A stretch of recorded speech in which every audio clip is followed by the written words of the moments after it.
من یصرف عنہ یومئذ فقد رحمہ، جو اس دن عذاب سے بچا لیا گیا تو یقیناً اسی پہ اللہ نے رحم کیا.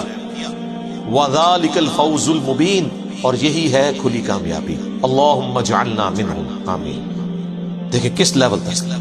لو اگلی ایک اور خوراک لگو.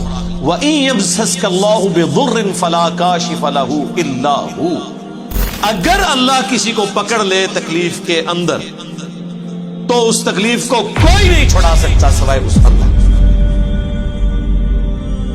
یا سوائے عبد القادر جیلانی کے بقول بابوں کے. او جی وہ مصیبت آئی پھیر دیتے ہیں، کسی اور تے چھوڑ دیتے ہیں، 11ویں دیا کرو. قرآن تو کہہ رہے نہیں، جب اللہ پکڑ لے کوئی نہیں چھڑا سکتا، کوئی پیغمبر، کوئی فرشتہ، کوئی جن، کوئی بابا، سوائے اس. اور ظاہر ہے یہ تکلیف دور کرنا یہ اللہ کی کوالٹی ہے، یہ اس کے ساتھ خاص ہے. سورہ نمل کی آیت نمبر 62 ہے. میرے خیال ہے وہ ایک سمجھ لیں جسے وہ تاش کی لینگویج میں کہتے ہیں نا یکا، وہ ہے وہ آیت. ہم جب کہتے ہیں نا ایاک نعبد و ایاک نستعین، اے اللہ تیری عبادت کرتے ہیں، تجھ سے مدد مانگتے ہیں، تو یہ کہتے ہیں دیکھیں ہم بزرگوں سے بھی جو مانگتے ہیں نا وہ اللہ سے ہی لے کے دیتے ہیں. آپ امی سے روٹی جو مانگتے ہیں تو کیا یہ شرک ہے؟ اس کا ہم ان کو جواب دیتے ہیں کہ میرے بھائی یہ تو اسباب ہے، ان کا قرآن میں حکم ہے. وَتَعَاوَنُوا عَلَى الْبِرِّ وَالتَّقْوَى وَلَا تَعَاوَنُوا عَلَى الْإِثْمِ وَالْعُدْوَانِ. نیکی اور پرہیزگاری کے کاموں میں ایک دوسرے کی مدد کرو، برائی میں الگ رہو. وہ کہتے ہیں ٹھیک ہے، لیکن اب دیکھیں جو بزرگان دین ہیں وہ بھی اللہ سے ہی لے کے دے رہے ہوتے ہیں، پیچھے اللہ ہی ہوتا ہے. اللہ نو پیچھے کر دو، ہاں کر دو پیچھے. وہ اسی کہنا یار قرآن دی پیروی کر دو. وہ کہتے ہیں اصل میں ساڈے بزرگوں اور اماماں نے بھی قرآن دی دسیا، پیچھے نبی علیہ السلام بھی نے، نبی بھی پیچھے، اللہ بھی پیچھے. وہ منتصو پیچھے کے رہ گئے تھوڑے پلے. جو مسلمان اللہ رسول کو پیچھے کر دے اور بابے اور بزرگ آگے لے آئے تو وہ اپنے ایمان کی فکر کرے. پھر ہم انہیں سمجھاتے ہیں کہ دیکھیں بارش اللہ برساتا ہے لیکن ڈیوٹی فرشتوں کی. ہم مانگتے کس سے ہیں؟ اللہ سے. فرشتوں سے مانگیں گے تو مشرک ہے.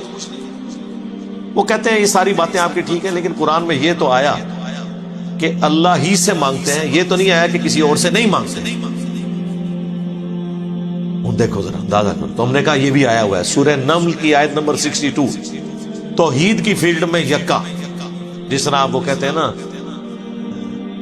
تاش کی لینگویج میں. اَمَّن يُجِيبُ الْمُضْطَرَّ إِذَا دَعَاهُ، بھلا بتاؤ تو کون ہے جو مصیبت میں گرے ہوئے شخص کی فریاد کو سنتا ہے. وَيَكْشِفُ السُّوءَ، اور اس کی تکلیف اس سے دور کر دے. وَيَجْعَلُكُمْ خُلَفَاءَ الْأَرْضِ، اور تمہیں خلیفہ کرتا ہے اگلوں کا زمین پر. یعنی جب تمہارے آباء و اجداد مرتے ہیں تو تم، تمہارے مرنے کے بعد تمہاری اولاد، سب ایک ایک کر کے مر رہے ہیں. اللہ جو ہے وہ زندہ ہے، ایک ایک کر کے وہ آنے والی نسلوں کو زمین کا مالک بناتا جاتا ہے. اصل مالک کون ہے؟ اللہ. اِلَٰهٌ مَّعَ اللَّهِ، کیا اللہ کے ساتھ کوئی اور الہ بھی ہے جس کی یہ کوالٹیز ہوں؟ قلیلا ما تذکرون، لیکن نصیحت بہت کم ہی حاصل کرتے ہو. کون سی کوالٹی؟ تکلیف اور پریشانی میں گھرے ہوئے شخص کی فریاد کو سنا. یہ اللہ کی کوالٹی. تو یہاں پہ بھی آیا کہ اگر اللہ کسی کو پکڑ لے تکلیف کے ساتھ تو اسے کوئی دور نہیں کر سکتے سوائے اس. وَإِن يَمْسَسْكَ بِخَيْرٍ، اور اگر اللہ تعالیٰ کسی کے لیے خیر کا ارادہ کر لے، فَهُوَ عَلَىٰ كُلِّ شَيْءٍ قَدِيرٌ، تو اللہ تعالیٰ ہر چیز پر قادر ہے. اچھا یہی آیت سورہ یونس میں آئے گی، وہاں پھر آگے ساتھ آتا ہے فَلَا رَادَّ لِفَضْلِهِ، تو اللہ کے فضل کو کوئی ٹال نہیں سکتا اگر وہ ارادہ کرے. یعنی اگر اللہ نے ارادہ کیا ہوا ہے تو میرے بھائی کوئی کچھ نہیں کسی کو نقصان پہنچا سکتا. اسی کو نبی علیہ السلام نے ٹرانسلیٹ کیا ہے. صحیح بخاری اور صحیح مسلم دونوں میں حدیث ہے. حضرت معاویہ رضی اللہ تعالیٰ عنہ نے مغیرہ ابن شعبہ کو خط لکھا کہ آپ کوئی ایسا وظیفہ مجھے بتائیں جو اللہ کے نبی سے آپ نے خود سنا ہو. تو انہوں نے کہا کہ نبی صلی اللہ علیہ وآلہ وسلم ہر فرض نماز کے بعد پڑھا کرتے تھے لا الہ الا اللہ وحدہ لا شریک لہ لہ الملک ولہ الحمد وہو علی کل شیء قدیر اللہم لا مانع لما اعطیت ولا معطی لما منعت ولا ينفع ذا الجد منك الجد. کہ اللہ جسے تو عطا کرے اسے کوئی چھین نہیں سکتا، جسے تو چھین لے اسے کوئی عطا نہیں کر سکتا، اور بڑے سے بڑے شخص کو اس کا منصب اور عہدہ کوئی فائدہ نہیں پہنچا سکتا۔ تو یہ دعا ہم پڑھتے ہیں فرض نماز کے بعد۔